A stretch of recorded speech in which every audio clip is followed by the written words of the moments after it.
Magandang kwento tungkol sa mga staff ng Jollibee at salute sa ating mga kababayan, lalo na sa mga nagtatrabaho dito sa Jollibee. Talaga namang sobra silang sisipag at lahat na. Parang magkasano talagang parang kanila na talaga yung kumpanya ng Jollibee at dahil mahal na mahal sila. Too much concern, kaya naman ganun na lang ang kagandahan ng o yung kinalabasan ng Jollibee dahil na rin dapat nakita tutulungan. Tama ba ako doon? At yun nga, well cooperated talaga ang mga staff. So, bye-bye na.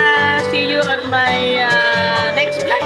Bali, 3 minutes itong aking ginawa ngayon para sa 3 minutes short. At sana naibigan ninyo. Salute sa ating mga kababayan. Lahat po nagtatrabaho sa mga fast food. Bye-bye!